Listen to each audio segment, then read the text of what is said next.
नमस्कार दोस्तों, स्वागत है आपका A to Z स्टोरीज अद्भुत ऑफिशियल पर। साधु संत फकीर गुरु रहबरों की सदा ही जय जयकार। भैरव विज्ञान तंत्र में शिव जी ने जो रहस्य देवी पार्वती जी से कहे 15वीं विधि है कि सिर के 7 द्वारों को अपने हाथों से बंद करने पर आंखों के बीच का स्थान सर्वग्राही हो जाता है। ये एक पुरानी से पुरानी विधि है और इसका प्रयोग भी बहुत हुआ है। यह सरलतम विद्याओं में से एक है। सिर के सभी द्वारों को आंख, कान, नाक, मुंह सबको बंद कर दो। जब सिर के सब द्वार दरवाजे बंद हो जाते हैं तो तुम्हारी चेतना को सतत बाहर बह रही है एकाएक रुक जाती है, ठहर जाती है। वे अब बाहर नहीं जा सकती। तुमने ख्याल नहीं किया कि अगर तुम क्षण भर के लिए श्वास लेना बंद कर दो तो तुम्हारा मन भी ठहर जाता है। क्यों? क्योंकि श्वास के साथ मन चलता है। वे मन का एक संस्कार है।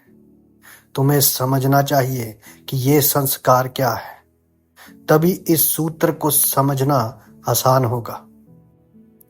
रूस के अति प्रसिद्ध मानसविद पावलव ने संस्कार जनित प्रतिक्रिया को कंडीशन्ड रिफ्लेक्स को दुनिया भर में आम बोलचाल में शामिल करा दिया।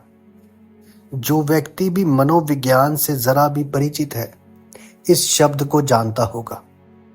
विचार की कोई भी दो श्रृंखलाएं इस तरह एक दूसरे से जुड़ सी जाती है कि अगर तुम उनमें से एक को चलाओ तो दूसरी अपने आप शुरू हो जाती है। पावलव ने एक कुत्ते का प्रयोग किया। उसने देखा कि तुम अगर कुत्ते के सामने खाना रख दो, वह उसकी जीभ से लार बहने लगती है। जीभ बाहर निकल आती है और वह भोजन के लिए तैयार हो जाता है। कुत्ता जब भोजन देखता है या उसकी कल्पना करता है तो लार बहने लगती है। लेकिन पावलव ने इस प्रक्रिया के साथ दूसरी बात जोड़ दी। जब भी भोजन रखा जाए और कुत्ते की लार टपकने लगे, वह दूसरी चीज करता।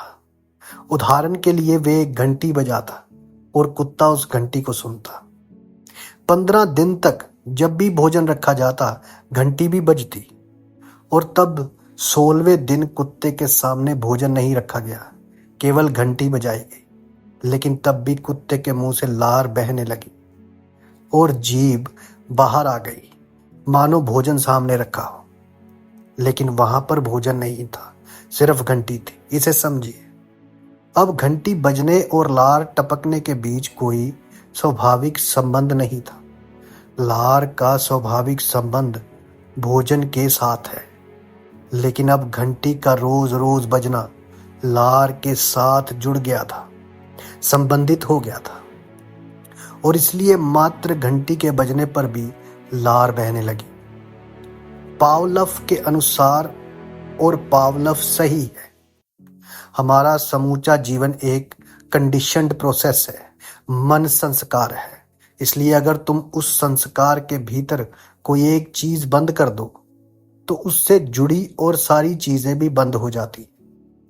उदाहरण के लिए विचार और श्वास है। विचारना सदा ही श्वास के साथ चलती है। तुम बिना श्वास विचार नहीं कर सकते। तुम श्वास के प्रति सजग नहीं रहते, लेकिन श्वास सतत चलती रहती है, दिन रात चलती रहती है और प्रत्येक विचार की प्रक्रिया ही श्वास की प्रक्रिया से जुड़ी है। इसलिए अगर तुम अचानक अपनी श्वास रोक लो तो विचार भी रुक जाएगा। वैसे ही अगर सिर के 7 छिद्र, उसके 7 द्वार बंद कर दिए जाएं तो तुम्हारी चेतना अचानक गति करना बंद कर देगी।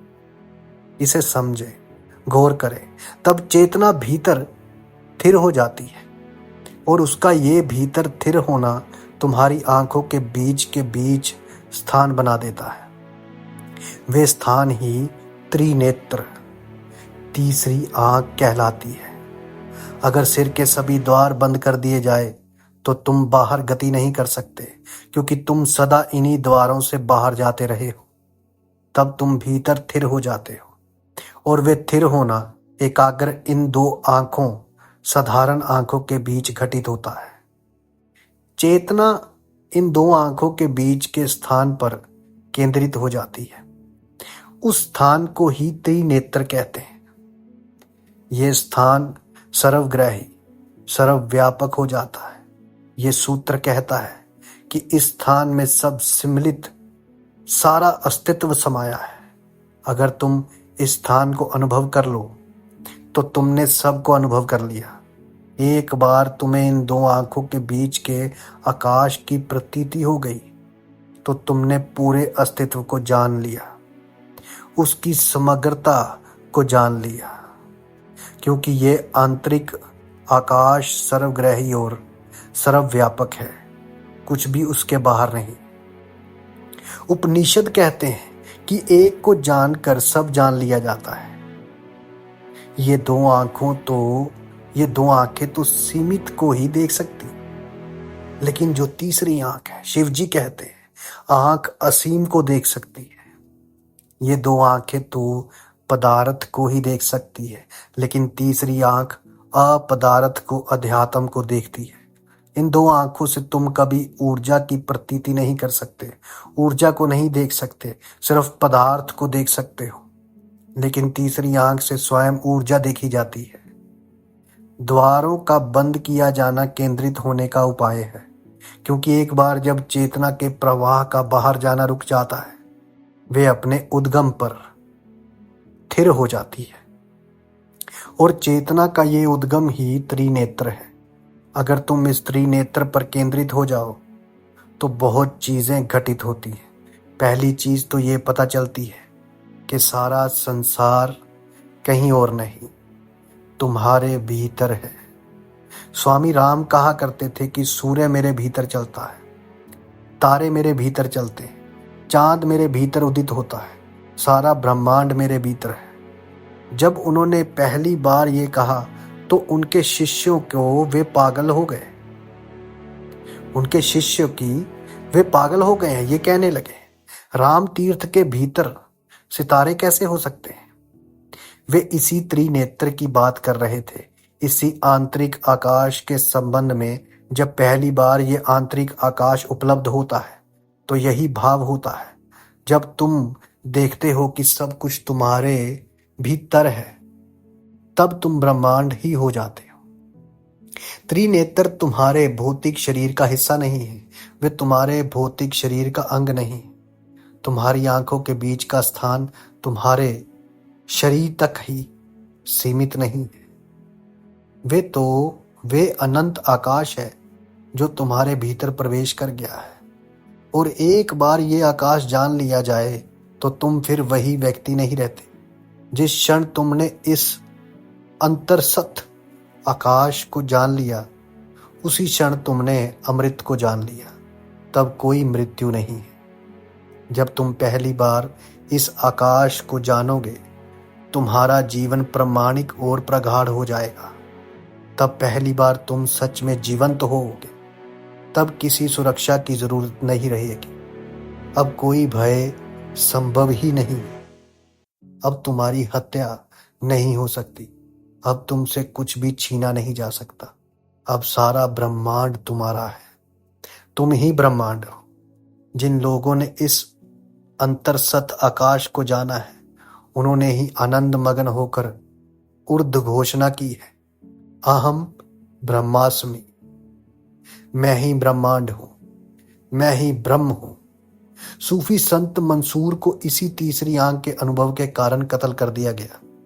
जब उसने पहली बार इस आंतरिक आकाश को जाना, वे चिल्लाकर कहने लगा, अनल हक, मैं ही परमात्मा हूं। भारत में वे पूजा जाते हैं, क्योंकि भारत ने ऐसे अनेक लोग देखे हैं जिन्हें इस तीसरी आंख आंतरिक आकाश का बोध हुआ।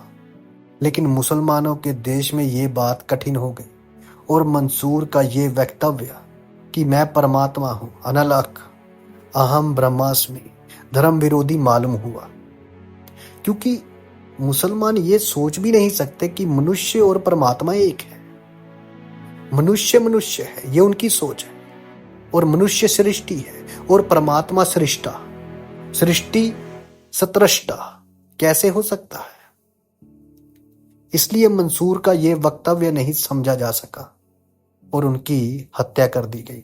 लेकिन जब उनको कत्ल किया जा रहा था तब वे हंस रहे थे। तो किसी ने पूछा कि हंस क्यों रहे हो? मंसूर कहते हैं कि मंसूर ने कहा, मैं इसलिए हंस रहा हूं कि तुम मुझे नहीं मार रहे हो, तुम मेरी हत्या नहीं कर सकते, तुम्हें मेरे शरीर से धोखा हुआ है, लेकिन मैं शरीर नहीं, मैं इस ब्रह्मांड को बनाने वाला हूं। ये मेरी अंगुली थी जिसने आरंभ में समूचे ब्रह्मांड को चलाया था। भारत में मंसूर आसानी से समझा जाता, उन्हें आसानी से समझा जाता। सदियों सदियों से ये भाषा जानी पहचानी। हम जानते हैं कि एक घड़ी आती है जब ये आंतरिक आकाश जाना जाता है, तब जानने वाला पागल हो जाता है। और ये ज्ञान इतना निश्चित है कि यदि तुम मंसूर की हत्या भी कर दो तो वे अपना वक्तव्य नहीं बदलेंगे, क्योंकि हकीकत में जहां तक उसका संबंध है तुम उसकी हत्या नहीं कर सकते, क्योंकि अब वे पूर्ण हो गया है और जो भी पूर्ण हुआ है उसकी हत्या नहीं हो सकती। उसे मिटाने का कोई उपाय ही नहीं। मंसूर के बाद सूफी सीख गए कि चुप रहना ही बेहतर है, चुप रहना ही बेहतर है, बोलने से अच्छा चुप रहना। इसलिए मंसूर के बाद सूफी परंपरा में शिष्यों को सतत सिखाया गया कि जब भी तुम तीसरी आंख को उपलब्ध करो, चुप रहो, कुछ कहो मत। जब भी घटित हो चुप्पी साध लो, कुछ भी मत कहो, या वे ही चीजें औपचारिक ढंग से कहे जाओ जो लोग मानते हैं। इसलिए अब इस्लाम में दो परंपराएं हैं, एक सामान्य परंपरा जो बाहरी लौकिक है और दूसरी परंपरा असली इस्लाम है, सूफीवाद, जो गुहम है। लेकिन सूफी चुप रहते हैं क्योंकि मंसूर के बाद उन्होंने सीख लिया कि उस भाषा में बोलना जो कि तीसरी आंख के खुलने पर प्रकट होती है, व्यर्थ की कठिनाई में पड़ना है और उससे किसी को मदद भी नहीं होती। यहां शिवजी महाराज इसी सूत्र को कहते हैं कि सिर के 7 द्वारों को अपने हाथों से बंद करने पर आंखों के बीच का स्थान सर्वग्राही, सर्वव्यापी हो जाता है। तुम्हारा आंतरिक आकाश पूरा आकाश ही हो जाता है। तुम स्वयं ही ब्रह्मांड हो जाते हो, ब्रह्मांड में नहीं रहते, तुम स्वयं ब्रह्मांड हो जाते हो। साधु संत फकीर गुरु रहबरों की सदा ही जय जयकार। जल्दी मिलते हैं एक नई वीडियो के साथ। तब तक के लिए आप सबका धन्यवाद।